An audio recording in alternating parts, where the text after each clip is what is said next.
All right, so let's see. First of all, thank you all for coming. I'm deeply grateful. This is a co-creative endeavor, so feel free to pitch in, again, ideally after the class on comments about the class, but any questions or concerns about the content, that's to be dealt with now. I'll tell you now also, just so you know, I'm going to be offering a coaching call or a Q&A call, or whatever you want to call it, on Fridays at 3 p.m. Central. I'll remind you of that at the end, but if there are things you want to go really deep on that just doesn't make sense to go really deep on in this context, know that you'll have Fridays to do that. Yeah, and if you all think a better day is better, let me know that too. Let's see here. So, what did it do there? I want to know what your purpose is here. We're just going to take a moment to say this. It was part of why I had you do the little writing exercise ahead of time for those of you that had a chance to do that. But I'd really like to hear, when you've internalized this training, what do you want to be able to cause? For whom or what or where? What do you want to have be different in the world? So be thinking about that if you haven't had a chance to write it down yet. I will share for you what my purpose is here. My purpose is that your level of competency after 5 to 7 real-world interviews and maps, that your level of competency would compel me to hire you for one of our projects at the leader level. And that's my goal. Whether that's your goal or not is a whole other matter. But I want to hold myself to that standard, and I welcome you to hold me to that standard as well. Okay. So as a way of doing introductions, I want to keep this really brief and tight, knowing that we'll get to know each other more and more over time.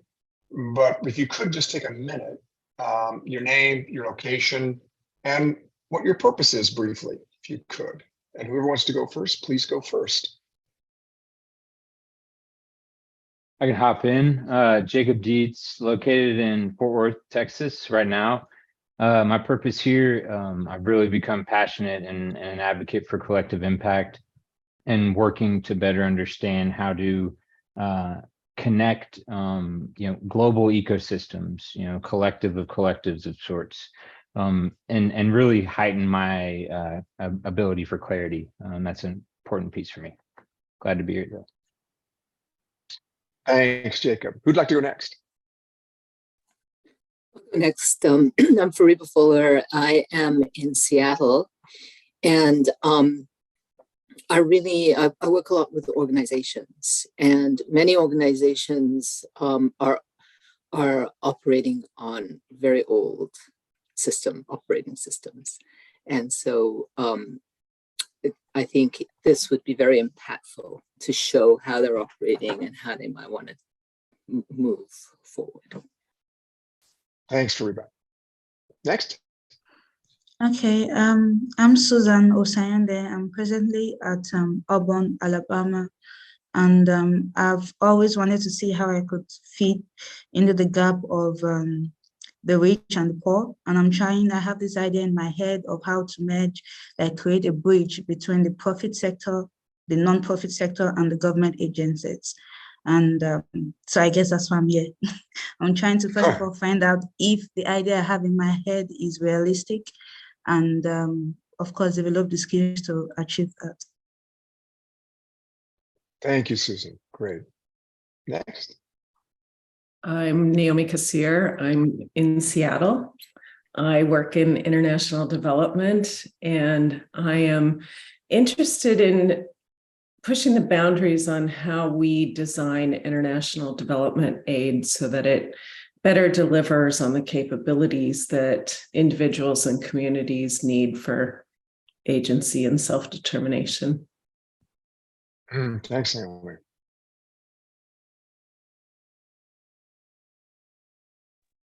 Well, hi everyone, I'm Chris. I'll go next. Hi everyone, I'm Christopher Delatorre. I'm based in Burlington, Vermont.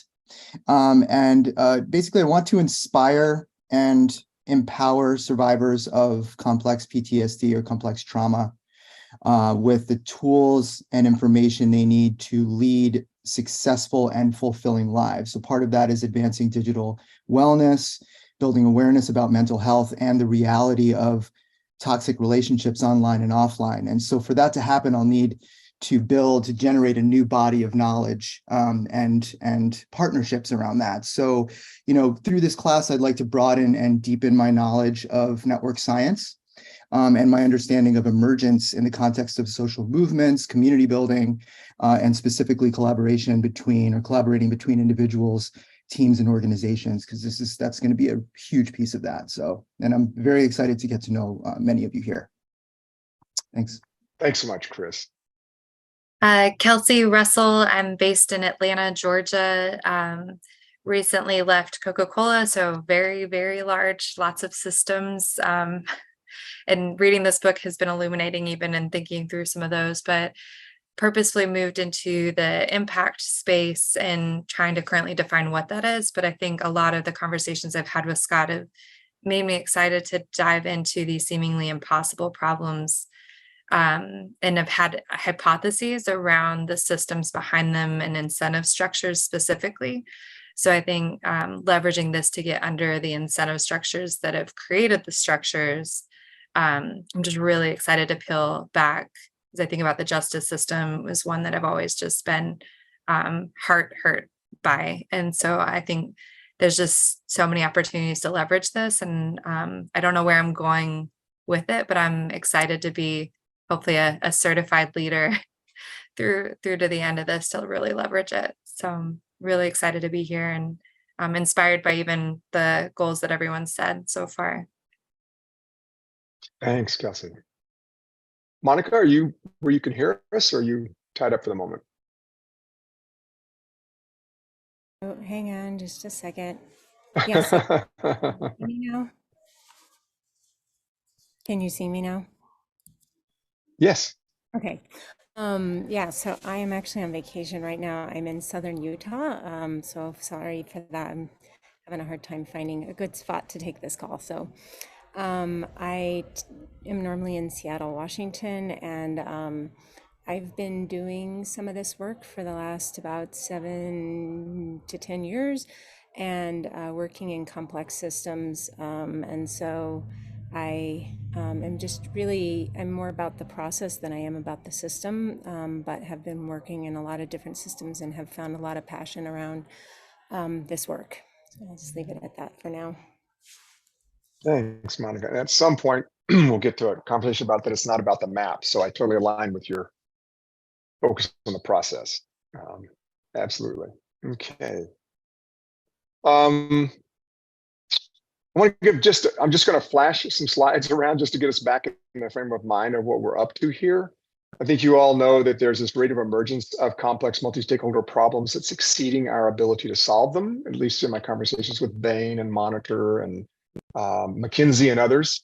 So our bigger problem is how do we start to solve those kind of problems? I think I've shown most of you these two lines, that the fact that the need is moving at a rate faster than our ability to meet that need. And that means those two lines are diverging, which means we have a fundamental breakdown somewhere. And that's what this is intended to remedy.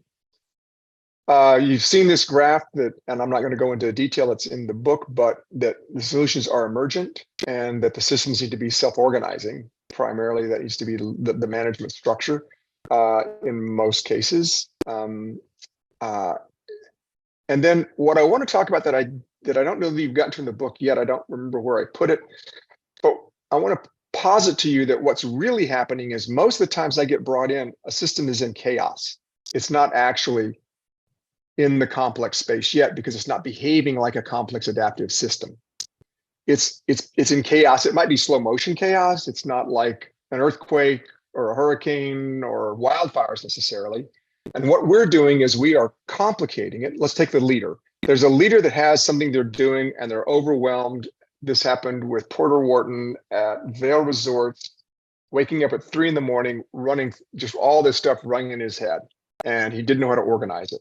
So we reduced it to a complicated systems map, analyze that to simplify it to the levers. And then we use those levers as probes into his ecosystem to begin to restore health in his complex adaptive system. So that's basically what we're going for. And that's also how I made sense of Dave Snowden's Cynefin framework in a way that didn't violate either what he was up to or what we're up to here. Okay with that? Okay. All right. I can't see all of you, by the way, when I'm in presentation mode. So if raising a hand helps, I think that puts you to the front of the line, and I can see that you have a question. I also can't see the chat, so you'll need to holler if you have a question or something like that. Okay, our time together. I want to do this a little bit together here. Kind of like my graduate classes used to be, and probably like your graduate classes are. You're expected to have read the text, and so you're actually doing a lot of the lecturing. so in terms of complexity, what do you all see as the convergence of forces that's making things increasingly complex, that's driving that top line up and up and up? And just go for it here.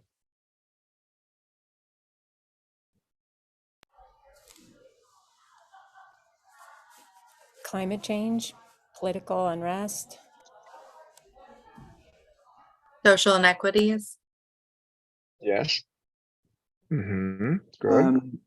Economic issues, wealth consolidation equals True. power consolidation. True. Balance. True. More so individualistic societies. Hard to untangle. The coupling of capitalism and politics. Yeah, the capture of politics by capitalism. Is that kind of where you're headed? Yeah. Sounds good. Yeah. Can add a lot of subnotes on that one, I think. Well, there's a couple of things that I'm looking at too. That one is the increasing interdependence across the planet, especially when we outsource our supply chains to China. That created an incredible fragility in the whole system. The compression of time in the flow of information. Information moves so fast now, and there's so much of it that that is becoming hard to filter that out. For me, also the reduction of buffers, like declining fisheries, declining water stocks, soil fertility. I don't mean to be cynical here or apocalyptic, but there are certain things that, just like our world is getting tighter and tighter and tighter, and the things we used to be able to get away with, we can't get away with very much anymore. How about this fundamental breakdown in our relationship with self? Do you see that happening with people in the world, or am I off on that one? And if so, how? I think maybe in terms of awareness, I think that at least from my lens and from conversations I've had and relationships, I think that there is often a lack of not only awareness of yourself, but individuals, others, their selves. But I think that could be something that is key for me, at least. I was gonna say, I feel like empathy along those lines, like that feels like a skill set that just why is that so rare to find these days? True. I also see there's a lot of indicators in terms of health indicators, mental and physical health indicators, which point to this. For me, there's a lot of depression. Very true. Suicide rates are up. There's a lot of more autoimmune diseases, diabetes. That's a fundamental breakdown, both physically, mentally, and I would say spiritually too. Absolutely, I agree with that. And is it Fariba or Fariba? Fariba? That's Fariba. Yeah. Okay. Yeah, I would expand on that. I would definitely agree with that, and maybe sort of include this idea of belonging to that, and outside of the buzzword that they're using in corporate speak right now, just belonging, like feeling like you belong to something that's larger than yourself. Because as far as suicidal ideation, this idea that we are not worthy of asking for something, asking someone else for something, that leads to suicidal thoughts, etc. So I think at this point, being part of something greater than you are, and this is all like complex, right? It ties to technology, it ties to family structure, it ties to everything. So good, great. So maybe yes. Oh, go ahead. Well, go. No, you please. Oh, I would just add the spread of opioids and addictive substances that fundamentally break people's relationship with themselves, and the breakdown of institutions that enable people to, determine their own outcomes and get the support they need to have agency over their own lives. I see that as a like a epidemic of despair. Opioid use. I'll jump in with a couple of things that I'm thinking of too. Is that, who was it? Peter Block and Peter Kostenbaum put out a book called Freedom and Responsibility at Work. And John Gatto talked about socializing the masses for an industrial economy, and that's how mandatory education began. And that was the beginning of a social contract, that if you do what we say, we will give you what you need and want. And that social contract is broken down now. And we're moving more and more toward gig economies and towards, independent entrepreneurs at scale. It's almost like democratizing entrepreneurship.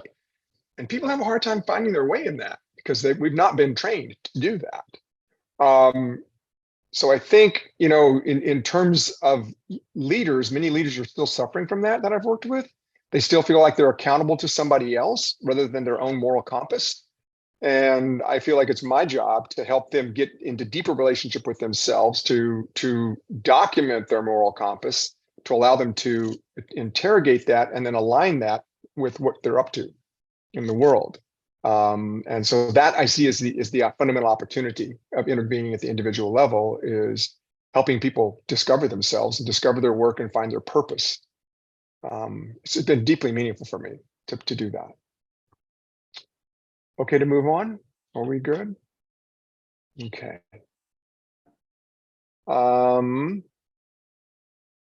So today is about seeing and mapping reality so that we can establish a fact-based relationship. To see mapping using mapping as a framework, we're gonna see the mapping framework, we're gonna map as a group, and then your homework will be to map as individuals. And when I say a fact-based relationship, let me see if I can get this next slide here. Yeah, so I'm trying to go for simplicity here because I had to get down to what's most essential, and kind of go beyond the book a bit, because you have the book to read. It's kind of boring for me just to repeat the book to you. Kind of boring for me to repeat the book to you. I could spend probably one session on each of these slides. One day on each of these slides. So how do we get this down to one 90-minute session? Do know that I view this work as like it's this spiral of continued evolution of, even working with a client, it's the continued evolution of their understanding and their experience of the different tools that we use.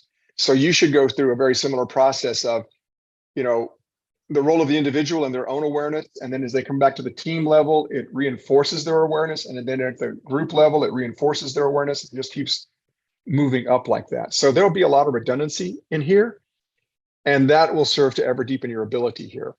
And of course, that's not to keep you from asking questions, or I don't want you to get stuck on a certain area, because that could get in the way of moving through this. So I gave some thoughts to what a leader's purpose is, and I don't think I put this as clearly in the book, but it is evolving their relationship and clarity with reality first, with themselves and with others in service to their purpose. And that's what I'm going for. And that's why the value of using systems mapping, because there is a math to it, that I can challenge them about the clarity of their thinking relative to what they're trying to accomplish. And there's this little thing that Alan Watts does. He talks about in one of his Buddhist lectures, and he used to lecture right up the channel from me when I lived in Sausalito. I wasn't there at the time, but he, in the Vallejo tugboat up there, where I think Paul Hawkins has lived there, and a whole set of luminaries have lived there. But he used to talk about how two objects in space don't understand one another. This object doesn't know, is it spinning really, really fast and this one's holding still? Or is it holding still and this one is circling really, really quickly around it? It's not until there's a third thing that they can begin to understand their relationship both to one another and to that third thing. And that's why I talk about service to purpose. So if we can get reality clear and what their purpose is, at least in the interim, maybe not their life's purpose, but in the interim, and then how clear are they and how well are they in relationship with themselves relative to that and with others relative to that? Because if we have that, and this has come up a lot in merger and acquisition work, then we can hold ourselves accountable to that standard rather than fussing at each other about who's better. The breakdown I saw in merger and acquisition work at the Fortune 100 level was this HR department saying ours is better than your HR department, or our IT is better than your IT. And they weren't able to say relative to what. And that would have created a much cleaner decision-making framework. So that's what I'm trying to get at with leaders, is evolving the relationship in clarity with reality, self, and others in service to their purpose. Questions or concerns there? Okay. No, Scott, I was just going to bring up Yes, the ma'am. concept of reality. Yeah. Oh, please. And I think, well, in my experience, there is no one reality. And so what I hear you saying, and I find true as well, is that if you can create a reality in a map that everybody can find themselves in and also see each other's realities, that's the important thing. But is it the reality? I think you have to be careful about saying that is the one and only reality, but it's the reality among the stakeholders that you're working with. Is that? That's absolutely true, because I have a very different reality that I live from and toward that doesn't accord with our current reality, if that makes any sense at all. Yeah, no, I agree with you. It's a shared reality. Okay. Thank you for that. It's really interesting, Monica. I really appreciate that, because in terms of like this whole conversation we're having around like truth versus, fact versus opinion, I think that's really relevant what you just said, because I think, and maybe the challenge here is like, the challenge might be to establish what that flexibility is, what that mutability is. Maybe, something around that. Figuring out what. Oh, sorry, go ahead, Chris. No, please go ahead. Yeah, I'm just thinking out loud. Well, I guess to that end, the more stakeholders you bring in theory, you're dialing in, like I think about it as like a decimal place where you continue to like add decimals, then you get more precise. But I guess to that end, as I was reading one of the notes I wrote in the book, Scott, and I'm sure we get to this at some point in the how, it's like, how do we know that we have all the right stakeholders in the room? Like, how do you identify those people and you don't, because we're going to bring a bias. So anyways, I think that was the part that I was curious about, is like, how do you know that you've got everyone accounted for? And when you get to that point, so I think it'll be interesting as we get there, but I think Monica, your point's really interesting. Another aspect of the reality that every minute that passes could potentially change the reality. Right. So anyway, that's a really interesting, could be philosophical. Yeah. Right. Chris, that's what I was like, where's the emoji with the exploding mind? I feel like that's going to happen a lot. We do get to that. You're right. And I'm not going to try to, as I said, we could do a whole day on each one of these probably, but we do get to that, just so you know, about how you choose those people. And there's a whole process for that. We can talk about it on the coaching call on Friday if you really want to go deep now. I don't want to get in the way of whatever your learning process is. So feel free to make a note of it and we can talk about it on Friday. Okay.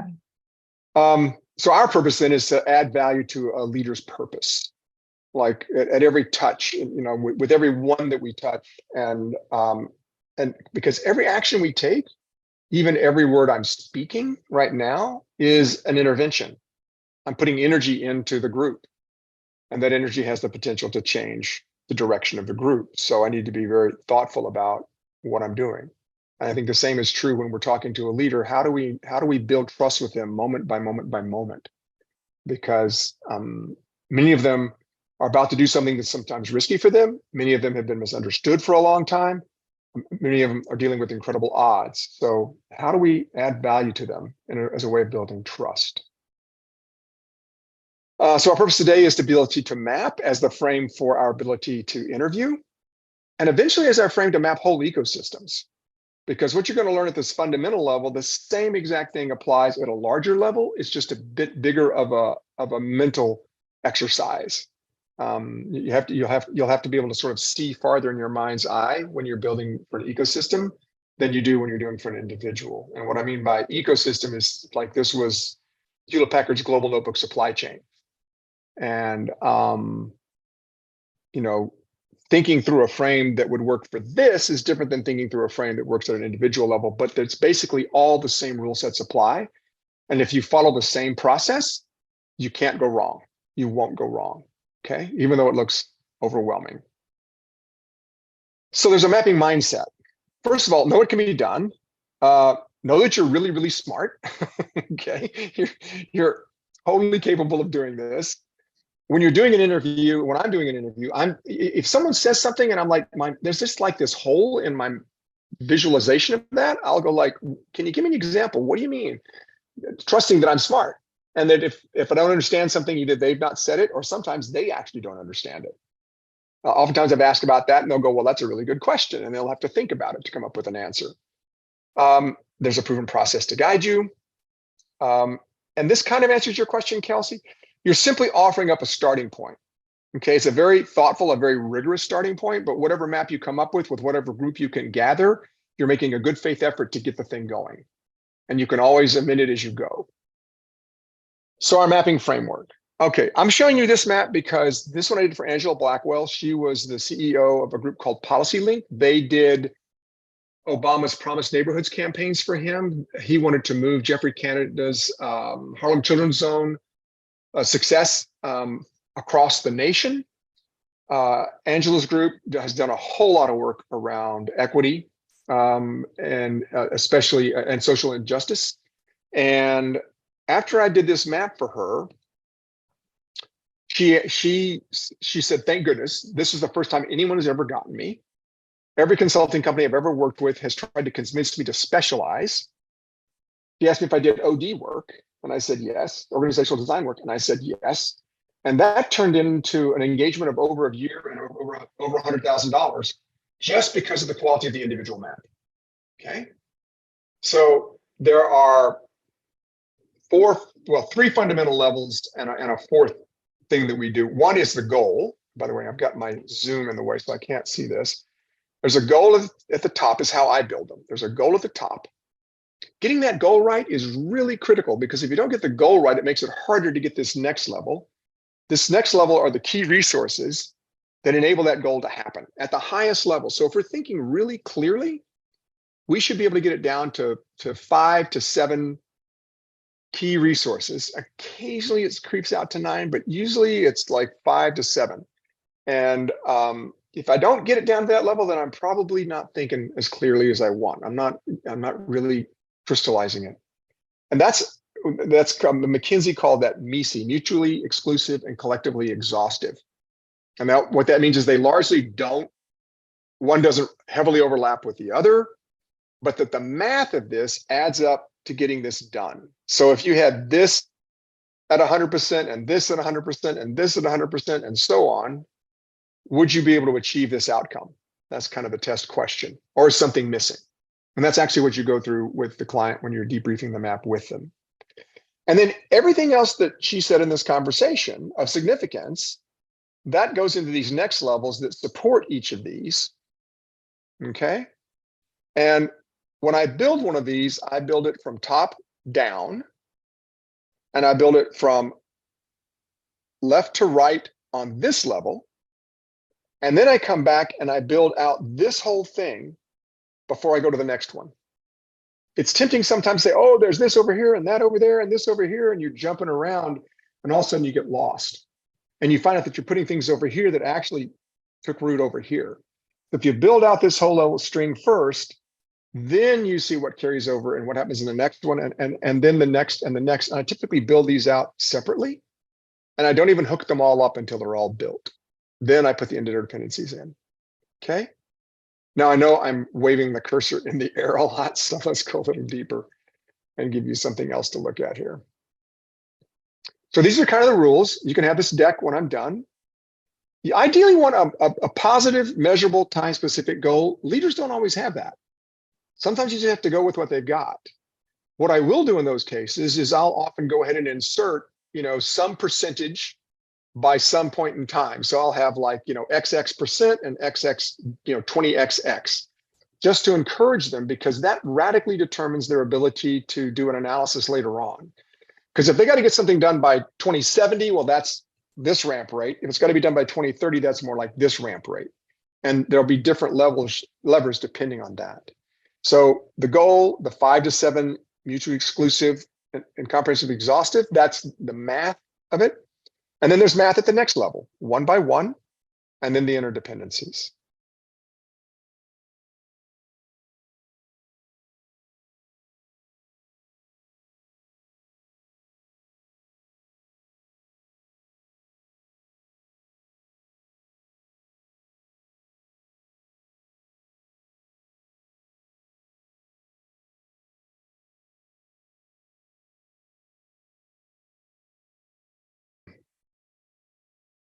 So I thought we'd do this together.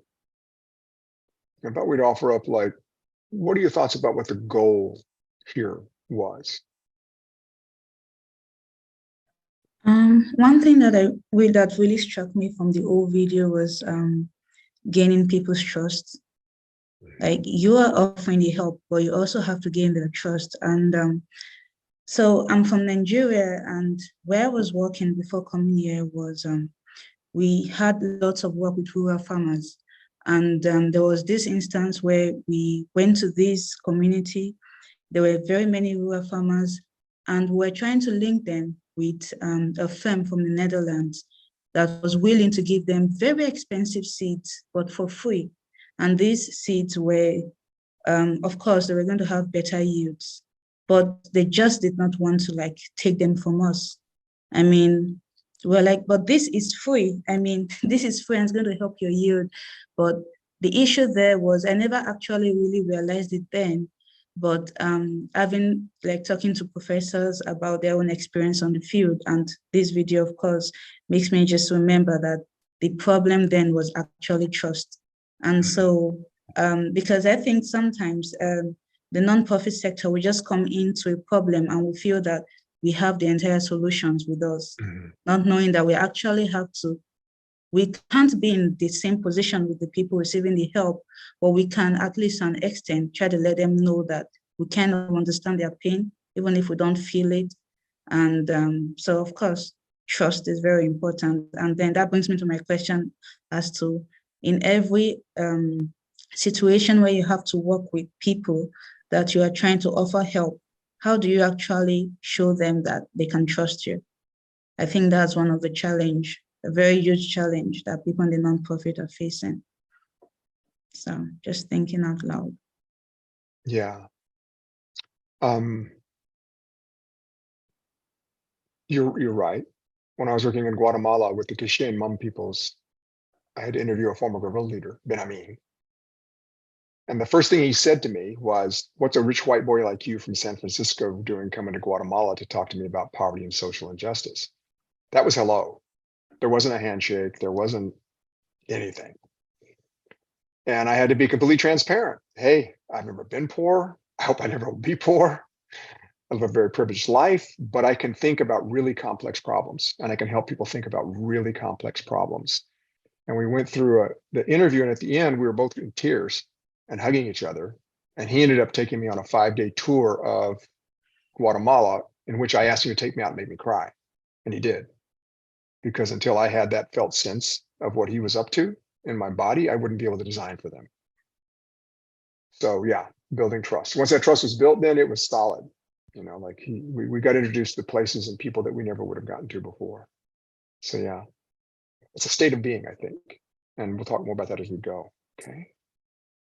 And to add on, I think in terms, if you're thinking of like a measurable time specific goal, I mean, right off the bat, they address, homeless will avoid seeking care until the very last minute. And so I was thinking, one goal is not,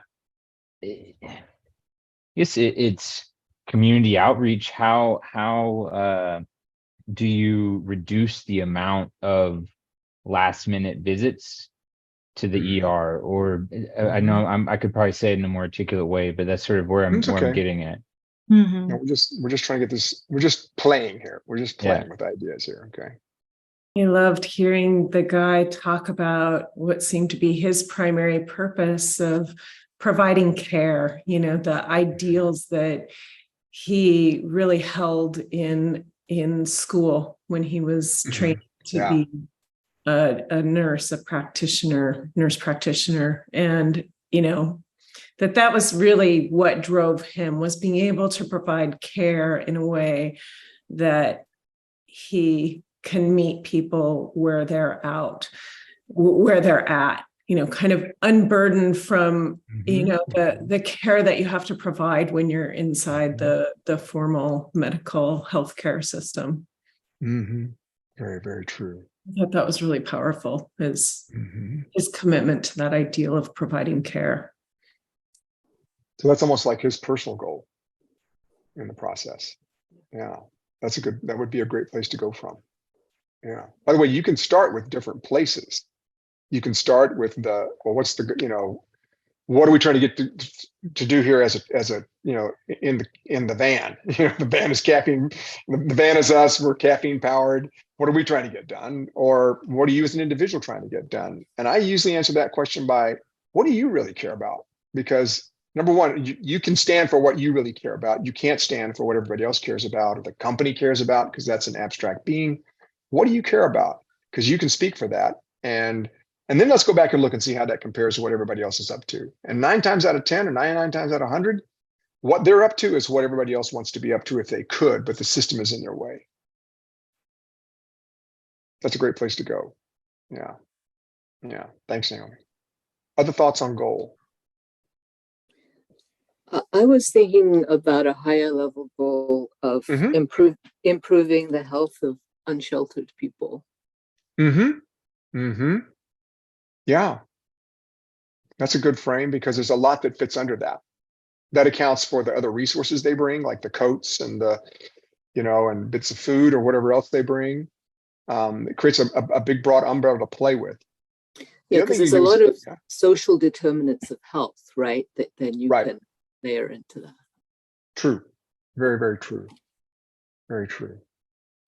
And what you can often do is you'll put that goal up at the top, and then you'll start building out that MECE line right underneath it.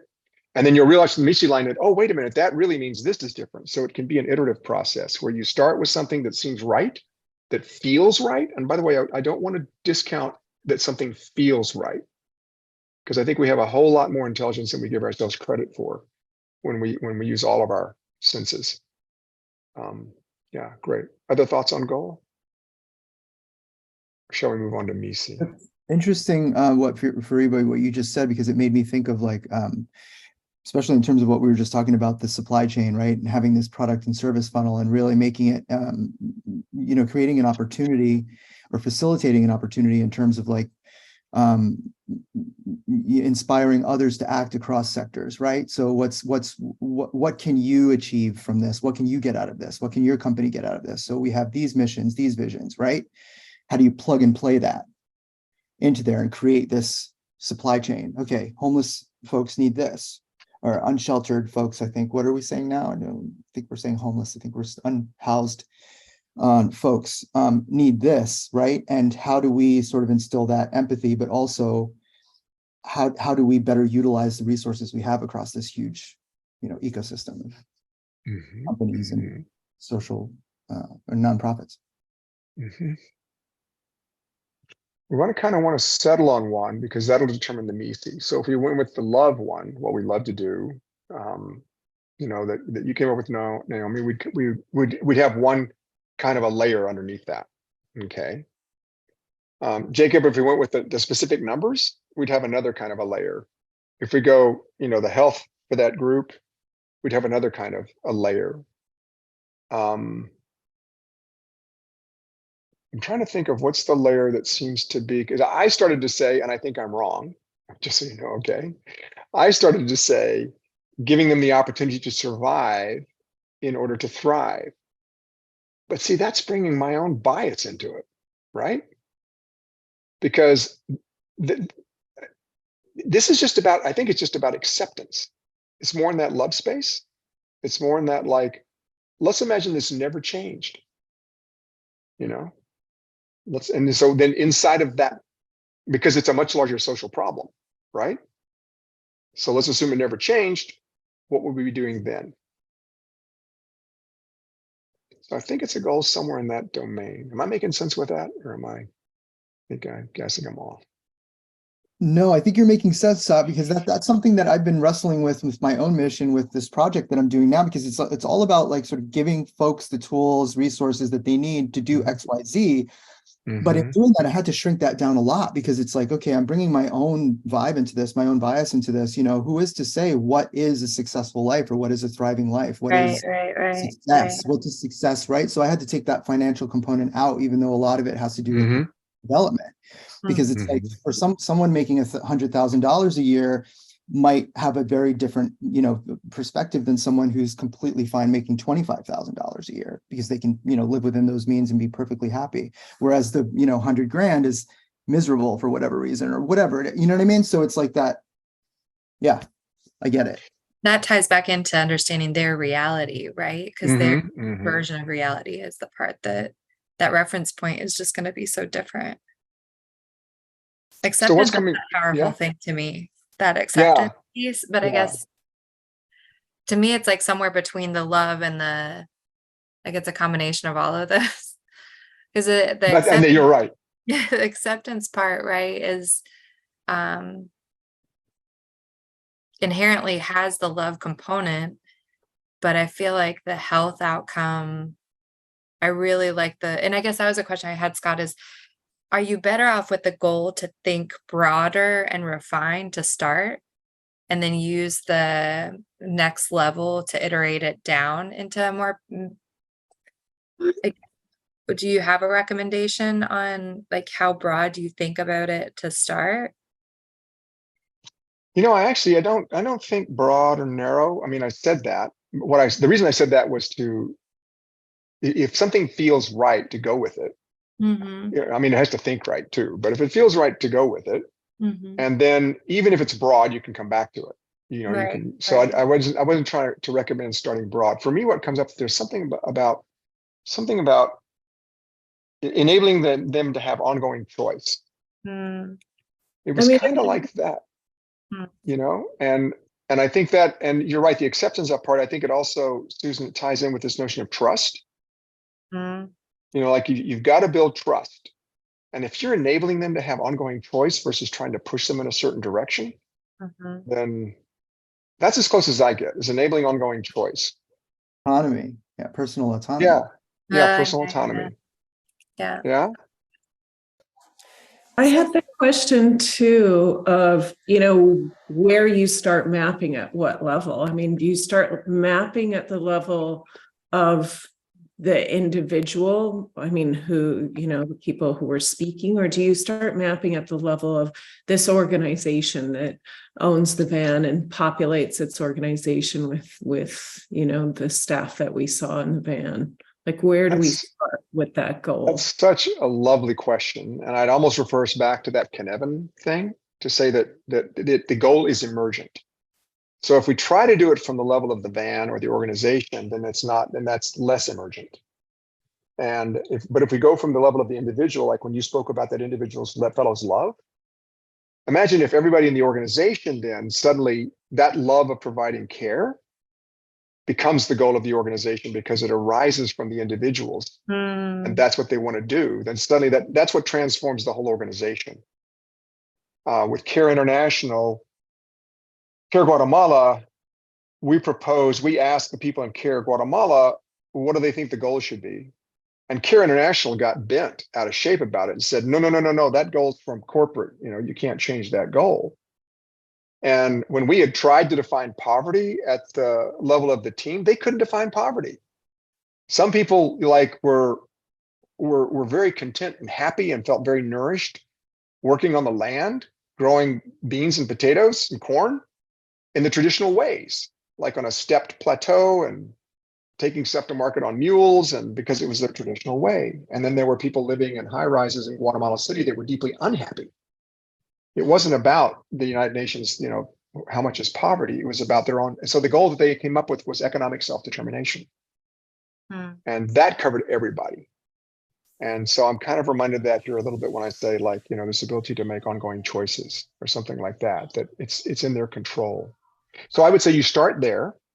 And then when you start to assemble these, if you're going to the ecosystem level, or you're going up a level to the team in the van, or you're going up to the organization, then you start saying, well, then how do these goals come together to cause the next level map?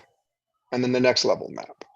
Am I helping, Naomi, or am I making it more complicated? I mean, I think that's really interesting because, when we accept a job in an organization, we're typically stepping into that organization's mission and vision statement. Right. And, I mean, that's a really interesting way to think about, how do we define where we want to go based on we as individuals who then can try to influence organizational policies, structures, and missions and visions. So I'm guessing that's what I mean. That helps me kind of understand the emergent better. Yeah, it's good. Well, that's also you're also sort of pointing back to those two lines. Yeah. This is what we're expected to do, but it's not working. There are people trying to do trying to solve this in this context, and it just is not working. So I think with that, it's not just a mindset shift. I almost want to say it's like, I feel like something in my DNA needs to change. Like for me, this is a practice still. And it's like, how do we think of organizations as evolving and dynamic, almost as organisms rather than organizations? Like, how are they living, evolving beings on their own? And then where does that evolution come from? And I think that's what's confronting us today, is that the systems aren't working. And so how do we create different systems that are capable of expressing their own innate desires? Yeah, I mean, I love that because so often we have, I'm sorry, I'll stop. So often we have conversations about the way things are. We don't have childcare in this country or maternity protection policies. And that's just the way it is because we can't, and we forget that these are social constructions, that humans built these structures that we can, get inside and change. So I like it a lot. It's really, fun to think about. So before we move on to the next level, and I'm just going to stop this conversation when we run out of time, by the way, we're going to move through as many levels as we can, but I want to make sure each one is done well. But before I do that, I'm going to call on you, Monica, because I've not heard from you, and you always have something, brilliant to add. So what are you thinking as we're doing this? Yeah, well, I'm thinking about the process side of things. So this conversation is interesting, and I think there's room for all of it. From what I've heard you speak about, Scott, is that this is the process. And I think that's what we're doing right now, but I'm sort of checking my own assumption here, is that this first mapping is really about the individual. So that individual leader, I think his name was, I forget what his name was. I forgot too, yeah. And so my question for you was about the process. So like, let's say if we were trying to make this mapping for him, the goal, the resources, the next, next level, and then the interdependencies, are you in your interview of, let's call him Ted. Bob. Okay. In your interview of Bob, are you asking what your goal is, or you're just doing more of like more of a human-centered design type interview, open questioning of him? Or do you have a set list of questions that you always ask? In my own process, I know I have a certain set of questions that I ask. They don't necessarily follow exactly what you're asking, but I think they get to some of the similar, especially around the key resources. So does that make sense? And I think it tied into this whole conversation because this map is specifically about the individual at this point. And so, we would want to know what Bob's goal is. It might align, I think his organization would hope that his goal aligns with their mission and vision and values, but oftentimes it's slightly different. And somehow they've found themselves in this organization because they have the same vision or values, or they're frustrated with the way the system works because they thought the vision and values were going to work this way, but they aren't. And so they have this goal that might, actually be at odds with with the organization's mission and vision and values. And so that's part of the reason why they're having troubles, or, you never know what's going to happen. So my question really was around, when you're doing the interviewing, exactly what do how are you gleaning this information? Because in the end, you want to get that goal, resources, and the interdependencies. How are you doing that? Okay, so let me split this into the two columns on that little chart that some of you may have seen about, relationship and clarity at the individual and levels. So the question I deliberately ask an open-ended question, which comes out of my trauma therapy background, because I want to create as much freedom of choice for them as possible. So I'll say, what are you seeking to cause? For whom, or what, or where? That's the only question I ask, basically. But then I add to that, I say, and if you can tell me that based on one of your favorite success stories, please do. There, I'm trying to give them permission to brag, to show off, to be appreciated. I'm also bringing in Cooper Ryder's appreciative inquiry and Sternon's positive deviance. Those two bodies of work speak to asking a question like that about what's your favorite success story. I'll then say, and if you don't have a favorite success story, or or I don't even say if you don't have, because I don't want to make it feel like they don't have success. I'll say, so let me go back. If you can tell me that using your favorite success story, that's great. Or if you're using a model that someone has developed that you're following, cool. Or if you're having to make this up, out of whole cloth because it's never been done before, then that's fine, And so if that's okay, then what are you seeking to cause, for whom, or what, or where? And then we'll talk about how that happens, And so that's how I do it. Now, what I'm doing on the relationship side of that is I want to build an implicit contract with this individual that what they want will happen, that we will include what they care about in the ultimate product. Now that evolves not only in the course of the interview, which I'll often do a conditional close at the end. So if we had A and B and C and D, and you're trying to get this thing done, scale of 1 to 10, how close would we be? So I'll do a conditional close on that. So, but I want this person to feel okay, seen, heard, understood, appreciated, and like they're going to be included. That's what I'm going for.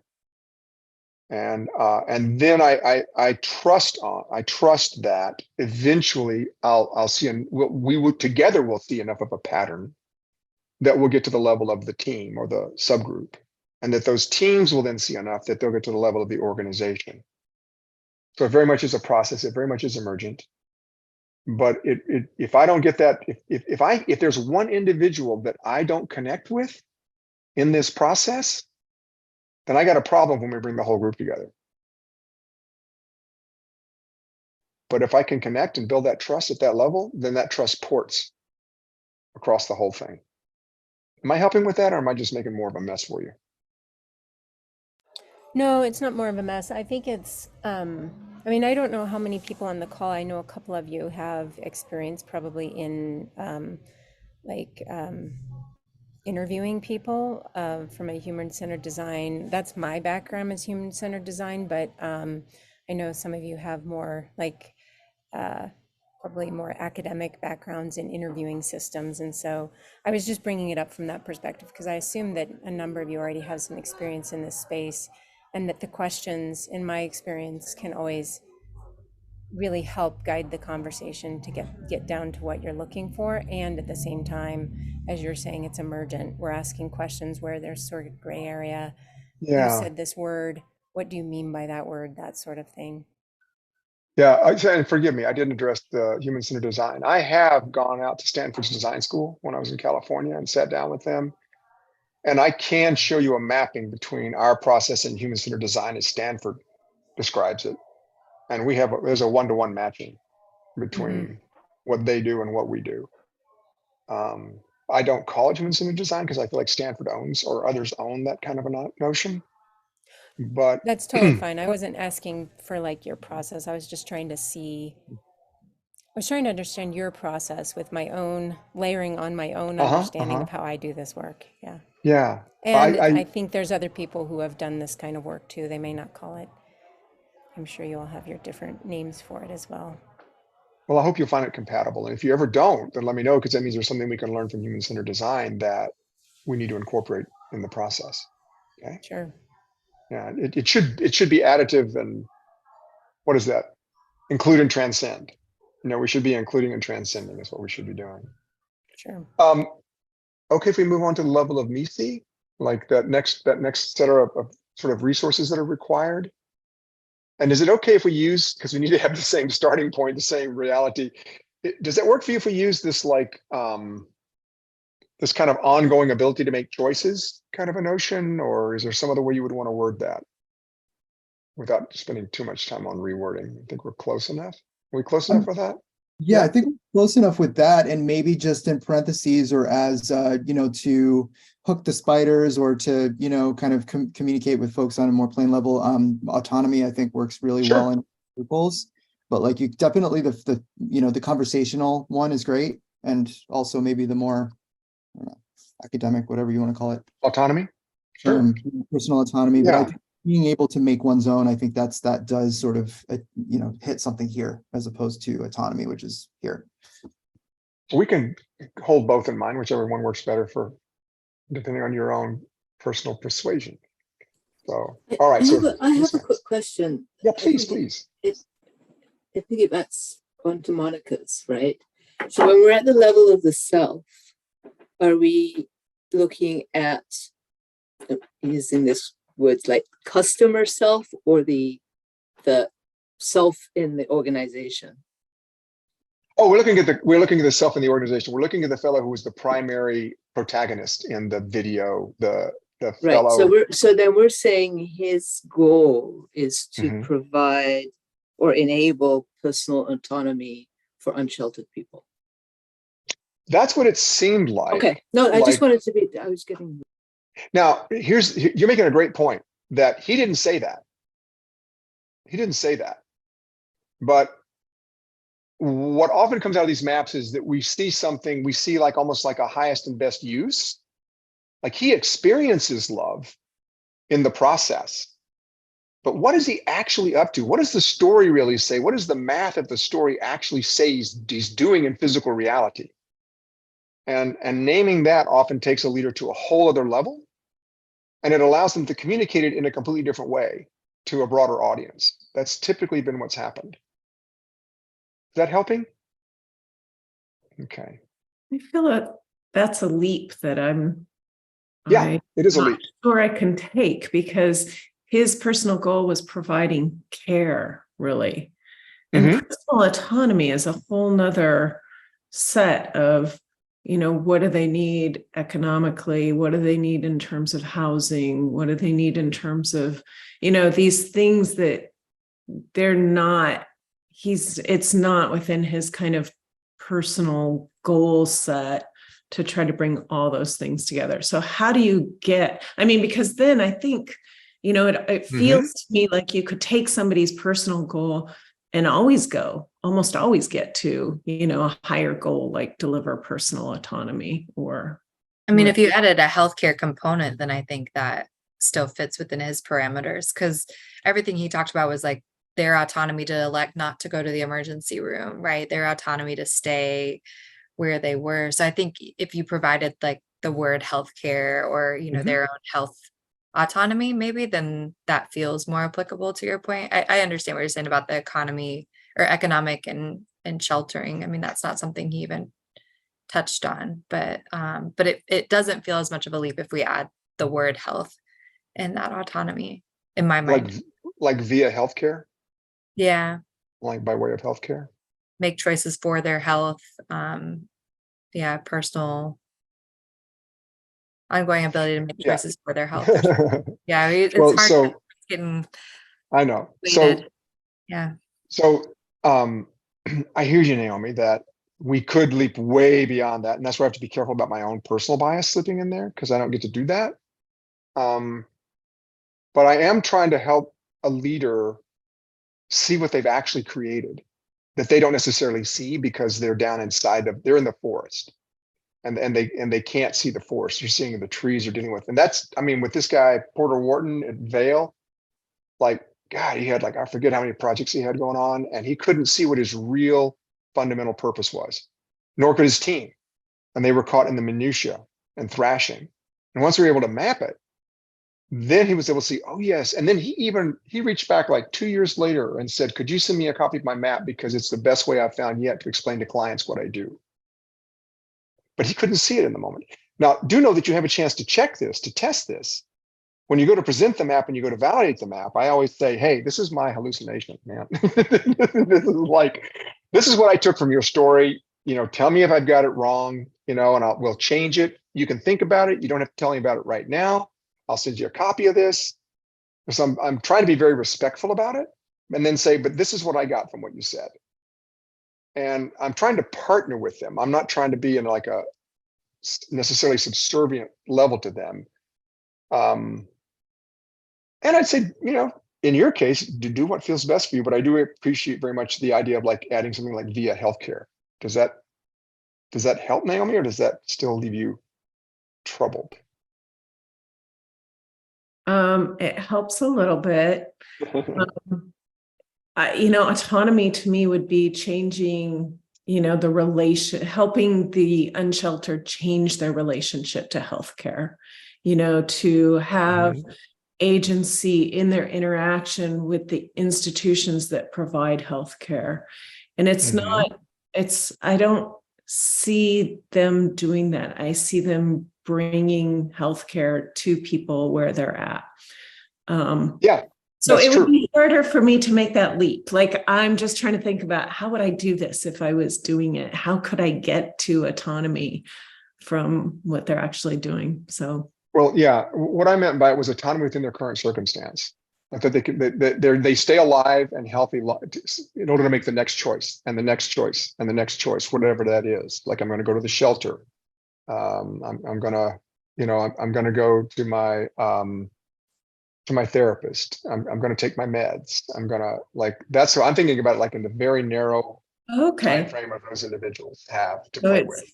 Yeah. So it's back to Monica. It's like, what do we mean by reality? So yeah, that's a different, I was imposing my own assumptions about what autonomy means. And we had, I think, different definitions of autonomy in our heads. So that's helpful. Yeah. Okay, good. Well, assuming we go with that definition of autonomy and that it's enabling them to make choices via the kind of healthcare that's provided to them, but in their own environment, in their current context.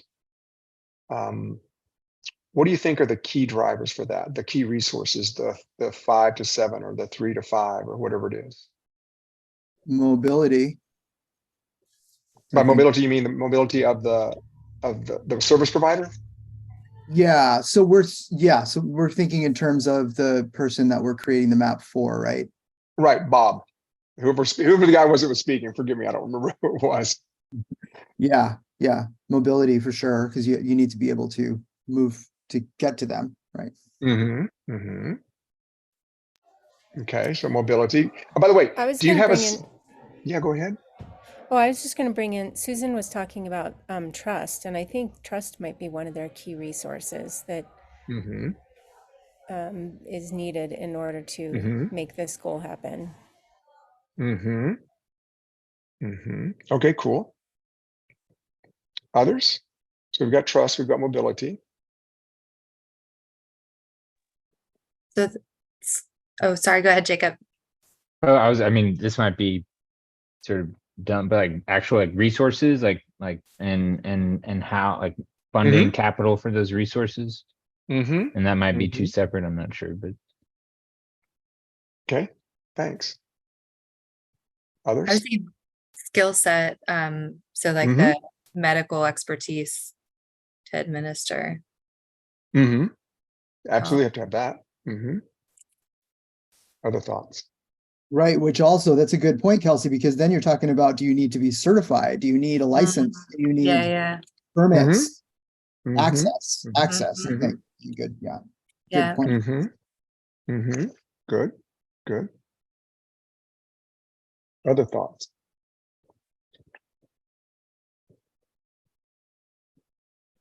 And I was just thinking about partnership. I mean, I think that Mhm. you already have something great going on, but sometimes you have to offer, like have add-on offers to what you're offering. And he already has a particular goal.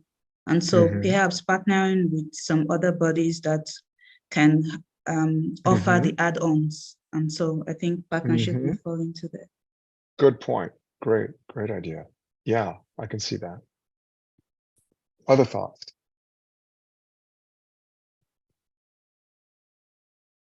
Anybody got a sense of the like 3 to 5 or 6 or so, the set that is the mutually exclusive kind of set? Would the people's desire to engage fall under trust, or would that be its own separate? I think it would fall under trust in my mind. I mean, once they trust, okay, so if I trust you, Kelsey, Yeah. okay, Yeah. then I'm going to reach out to you Right. when Right. I have a particular need. Yeah. Yeah. So I think you're right. What we're trying to do also here is we're trying to discriminate between what are some of the lower bits and then what are some of what's that top line set Right. there. Right. Yeah. If I may, you made a good point. I'm sorry, Kelsey. Go ahead. I'll remember. No. That was it. Well, I was just gonna say like in terms of you saying is I'm thinking buy-in, right? When you say you need Right. to Yep. have their permission to do That's where something. my head was.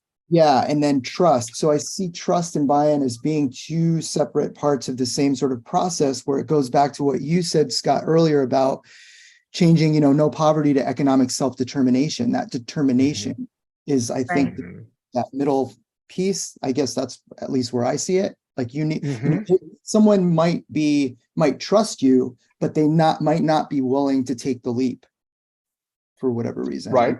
Maybe they can't. Hmm. And that's not an Okay. answer. I'm just throwing that out there as like, just thinking Well, I'll about give you, yeah, Can you please. guys check my thinking? Because I'm thinking about that next layer as being relationship, providers, medication, supply, equipment, and information. Okay, let me offer some thoughts. Okay. And by Yeah, the way, I because didn't pre-do this. Like I didn't cheat. I love that you didn't, Scott. I'm like sitting here wanting you to like, and here's the answer to the test. Yeah, and here's it. No, I'm doing it real time with you all. So the first thing that's occurring to me is that I would change the goal. And the goal I would, because of the conversation we just had. And this is actually a process that you'll go through. You'll go through highlighting. The process I go through is I take copious notes as I go. Okay. I don't record and transcribe because you end up with an hour of words and that's just too darn much to work with. Then I go back through the thing and I highlight. Okay. And then I sit and think, okay, what is this really saying? So now where I am is that Stefan is his name, by the way. Stefan wants to be the trusted source for health for street medicine. That's what he wants to be. And then, yeah, he gets love out of that and all of that. That's me. Okay. I'm not saying you all have to believe the same thing, but if he wants to be the trusted source, this gets trust, by the way. So Susan, let's get your trust thing in there. Cause I agree that's like, if he's not trusted, he's got nothing. Mhm. So in order to do that, number one, he has to be accepting. He has to have the ability to accept people where they are. And because if he doesn't have that, Ben Hameen, if I hadn't accepted him where he was and is upset with me, it wouldn't have gone any further. I think number two is he has to have the skills. He's got to have the medical skills, to be able to, once he's accepting of them, he can spot what's going on. He can start to figure out what's going on there. And then I think he has to have these other street life resources, coats, food, partners that he can refer people to, business cards he can hand out, coupons for a free, I don't know, coffee or whatever. then I think he has to have success. He has to actually, somebody has to actually be helped by what he's doing. He has to actually cure the wound or the illness or get them warm or they go get a meal or whatever. And then he has to have consistency. If he's not showing up regularly, all the time, and maybe that's a part of success, but I think it's its own separate thing because you can be successful and not be consistent about it.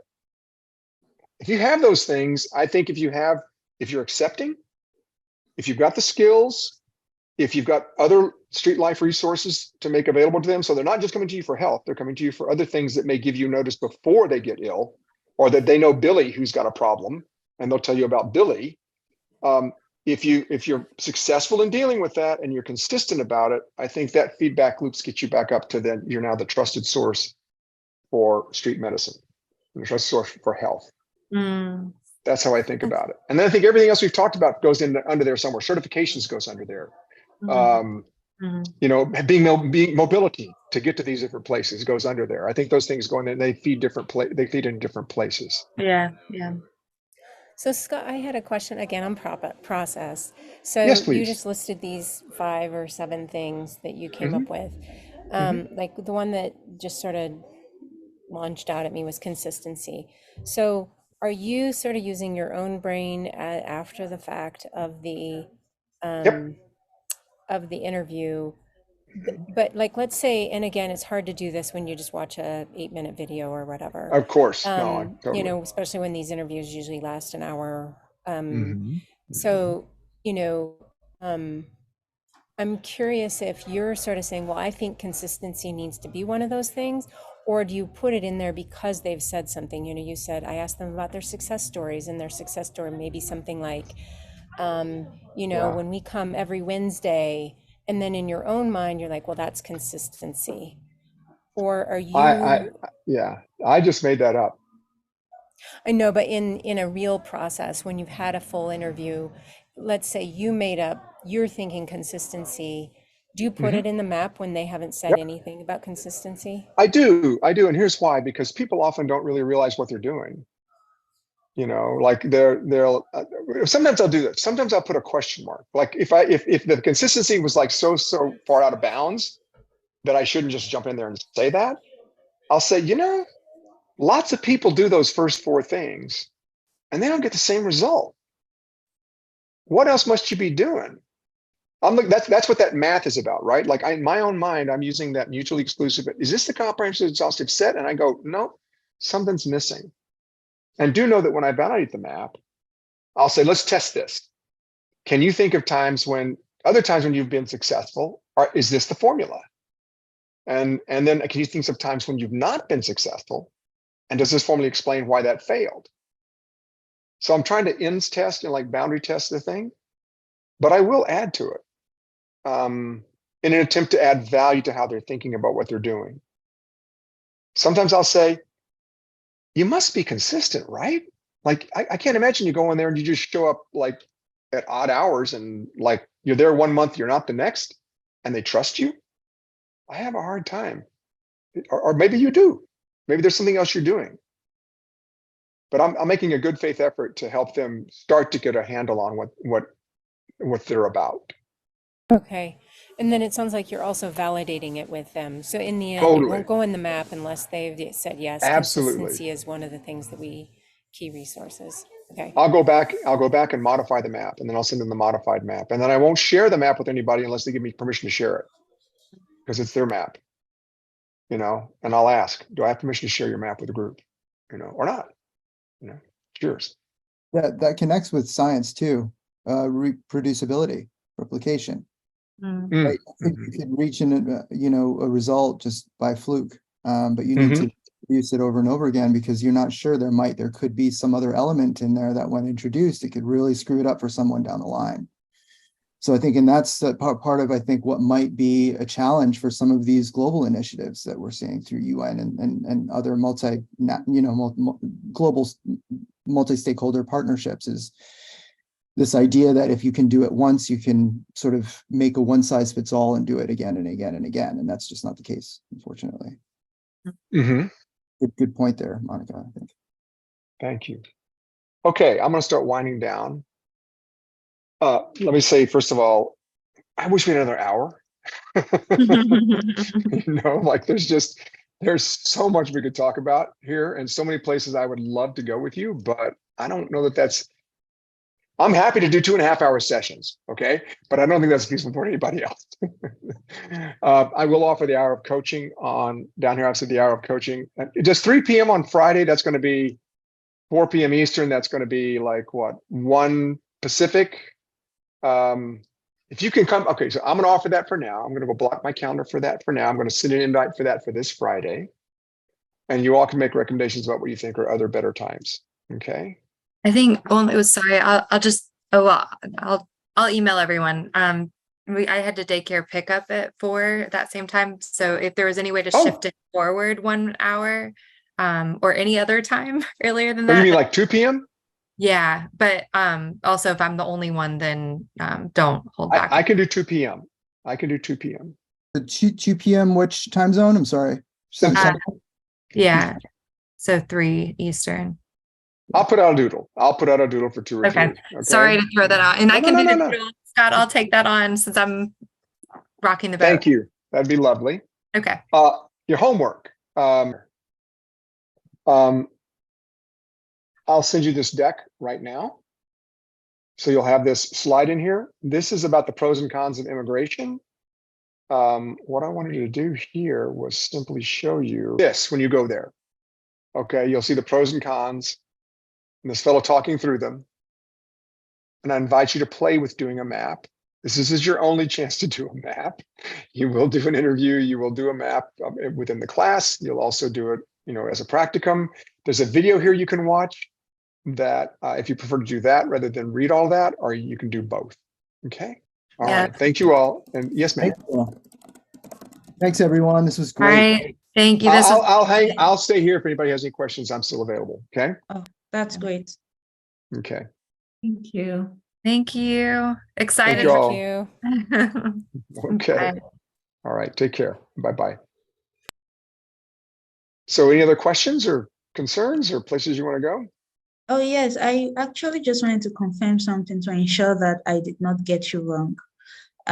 So when you were talking about the mapping and the goal, and at the beginning, I just thought that, okay, there's a goal and we stick to that and try to map it all out. But you made a statement and I wanted to confirm that, that is it possible that in the process of you mapping out the different systems, then you realize that you have to change the goal? Is that something? Okay. Yes.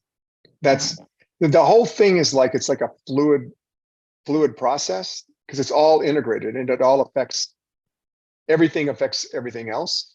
I don't want to be too esoteric about that, but it does, even the example was what we went through, that I had one goal, which was like ongoing choice.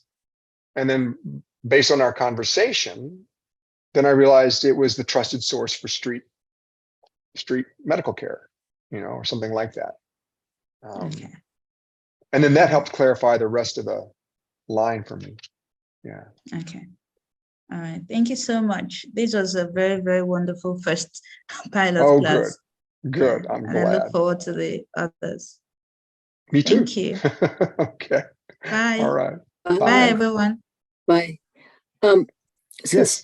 Scott, this session has highlighted for me is I've been used to applying a framework and thinking in a certain way for like 20 years.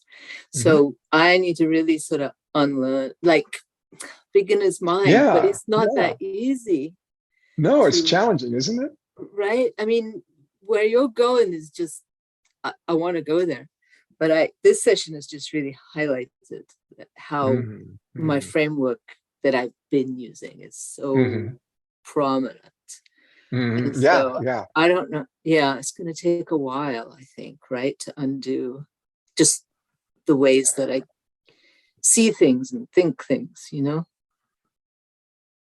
I'm trying to think if there's something that I can share that makes that easier or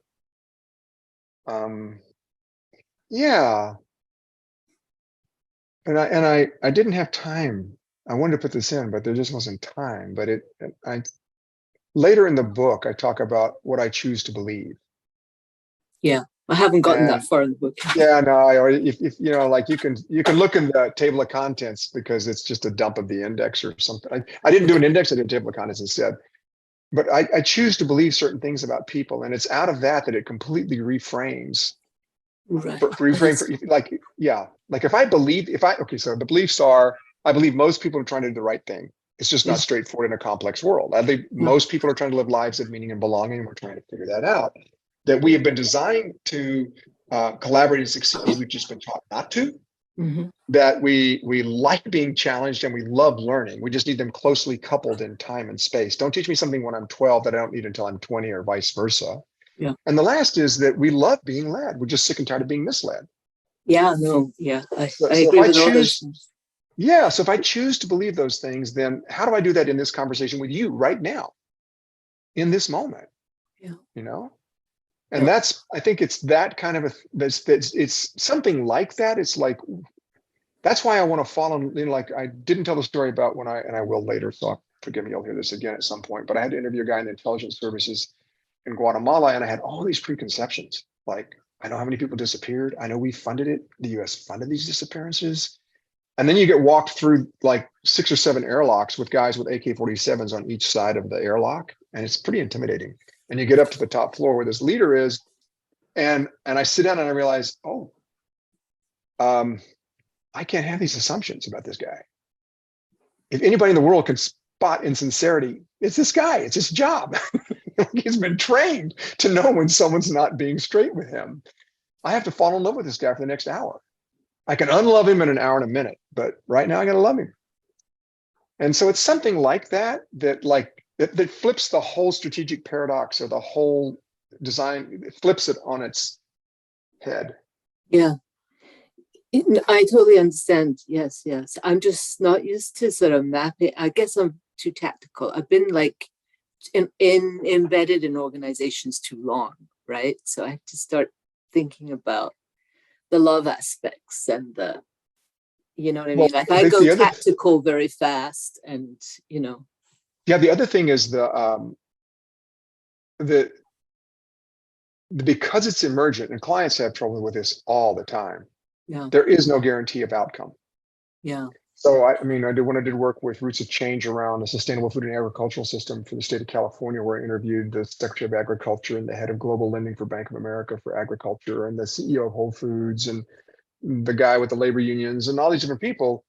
They wanted me, they said, we know you're really good at movement building, and we'd like you to build a movement to push these policies forward in the next legislative session. Tactical right away, right? And I'm like, I'm sorry, it doesn't work that way. You know, I said, I can't promise you that, but I can promise you this. I can tell you this. In every project you've ever done, what we come out with includes and transcends where you're trying to go. Yeah. So it may not be exactly. I have to get my own mind there. Yeah. Yeah. That's awesome. I think it's funny you say that though, Fariba, because when you came up with the goal, I thought, oh my gosh, she got right there. Like it felt like, oh, she got it. But I did it though, because it's a tactical goal. Do you know what I mean? Like that's what I'm used to going. That's my habit. I have deeply ingrained grooves in my mind. You know, habituated neural pathways. Yeah. And so I go to the tactical, like improve, you know, and these words, right? That are very measurable and very tactical. Well, do know that eventually that's an incredibly valuable skill. So don't lose that. No, because eventually you have to get there. You have to add to it though, in order to be able to truly see the reality of the system, and not just go right to the, you know, bottom line. Yeah, in the you know, when I flashed that global notebook supply chain thing up on the screen, I didn't go into detail on that, but let me see. I was looking at all the, and it's it's in your book too. Yeah. Here's your tactical, you know, scale to 30 million profitable on time. That's tactical. That's tactical. You know, that's tactical. There's more to it than that, though. There's way more to it. There is more to it. But anyway, this is going to be amazing. This is going to be mind blowing. for me, which is awesome, which is exactly what I want. And it is for your clients too. Your clients are like, they're like, who was it? Or somebody else. Oh, I was sharing this with USAID, their head of knowledge management, a couple days ago, and he was like, "You have totally blown my mind." He said, "We've been doing systems projects for years," and he said, "I've never seen the value out of it." Yep. You know, and then when he saw and I don't know if I showed you the analysis, Naomi, I think I showed you the analysis. I don't remember, but I showed somebody the analysis. There's all these spreadsheets we go through when we do the analysis, and it's a pain in the tail. And I'm reaching out to people right now to see, can we build a platform that will just do this? We don't have to like re-enter everything. But it just blew his mind because he said, "Oh, I see how you can actually get down to the tactical, you know, like, but systemically." Yeah, systemically, that's the thing. That's why it never works, because you're not. People brainstorm, or the boss says, "Go do this," or somebody, "I got a great idea." It's like, no, Yeah. I'm sorry. Thank you. for the feedback. Really appreciate this opportunity. So thanks so Me much. too. Stay Yeah. there. It's nourishing for me too. Yeah. Yeah. So thanks. Take care. Bye. All right. Hi. Thank you. I'm not going to stay either. I just was, wanted to kind of process a little further. I was thinking about that map and the map that you came up with. And, it was interesting to me that you put trusted in the goal, and I would have put trust. Yeah. Like, you could also put trusted down below. You could. And it would be relationships, consistency, acceptance, all in one key lever system. Yes, it could be. And then you have even a simplified map, but I don't know if there's a benefit of having a more simplified map. Oh no, simple. I think simple is better as long as people feel like their whole story got told. Yeah. And I kind of, I'm thinking about it, and I like the trust up in the personal goal, because that probably resonates really well. And it's like, it's about that fine tuning of, how you bring it to resonate to people. And well, you're right on top of it, because you do want it to, you literally want energetic resonance in your client. You want them to have, you want them to have an embodied sense that you get them, and an embodied sense of their higher self, their highest self. Because sometimes they're so beat up by the world they're in that they've just lost track of that. They're just overwhelmed and they're burned out, and they're like, and then the solution to that loss of energy is vision. And if you can provide them with that, yes, I do know what I'm doing, and it is repeatable, and I am going here. And, and I can show others how to get there too. And like, you just open up so much opportunity for them. And I'm talking a little metaphysically now, but I think it's very human. Yeah. Well, I love that. Anyway, I don't have much to say. I was just still processing, but thank you. It's lovely. It's fine. Okay, great. All right. Glad you got Lord. Looking forward to the next one. Yeah. Take good care. Thanks, okay. Bye-bye.